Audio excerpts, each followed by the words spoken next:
The Moyu rs3m 2020 was probably the greatest budget speed cube of all time when it released. It was able to compete with much more expensive cubes, such as the Gain 11M Pro, which is around $70. But is this cube still good today, almost 6 years later? Let's find out. One of the first things I noticed when doing some turns was that the corner cutting didn't seem that good.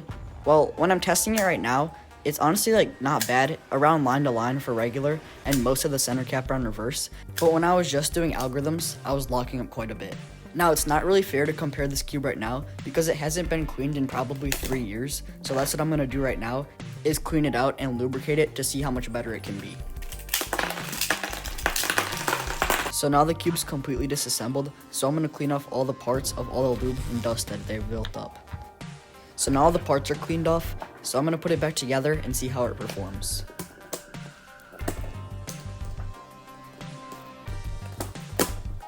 Alright, so now the cube's all together, so let's do some turns.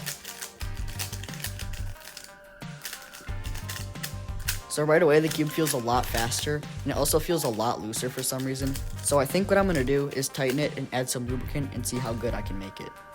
So I ended up loosening the cube so it could just corner cut line to line on every side. And now I'm going to lube the cube. So I'm going to go for a relatively fast setup, so I'm just going to use some weight 1 on the tracks, and then a few drops of lunar on the pieces. So now I'm going to break the cube in a little bit. So now I'm going to scramble it up and try a solve. So for context, on my main, the Waylong V9, I average about 10 seconds, so let's see what I can get with this cube.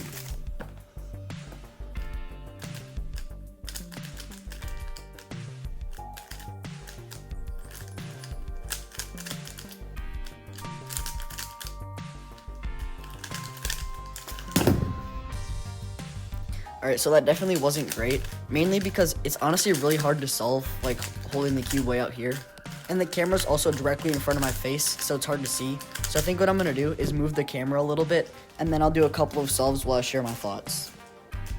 So after I lubricated the cube, it felt like it was performing a lot better, and it was also way faster, which I definitely prefer faster cubes over slower cubes.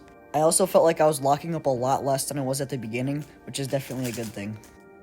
Now, another reason why I wasn't performing quite as well as normal is because the cube that I use for my main is a lot faster, and I can use a really light turning style and kind of let the cube turn for me. But with the rs3m, because it's a slower cube, when I was turning lighter, I wasn't always finishing the turn, which caused me to lock up a little bit more than I normally would. However, I was still able to get a few good solves with this cube. So, can the rs3m still compete with other cubes today? Well, it kind of depends on your turning style. If you have a slow, controlled turning style, this might still work for you. However, there are other really good budget options, so I probably wouldn't recommend buying this cube today. Now, I think the thing that hurts the rs3m the most is that shortly after it was released, maglev cubes were introduced, which started to take over regular spring cubes. I would assume most people are familiar with what maglev is by now, but in case you don't know, instead of regular springs being used in the cube, cubes started using repelling magnets instead of springs. And that created much faster cubes, as you can see here. And I think that most people, including me, have started to transition into much faster maglev cubes. With all that being said though, the rs3m 2020 is still a great cube, and I think if I started using it for a while, I could get used to it and get times pretty similar to what I'd get on my main right now. That's all I have for this video, so let me know in the comments what you think about this cube and if you think it still holds up today. So to end off this video, I'm going to do a few more solves to see if I can get any better times.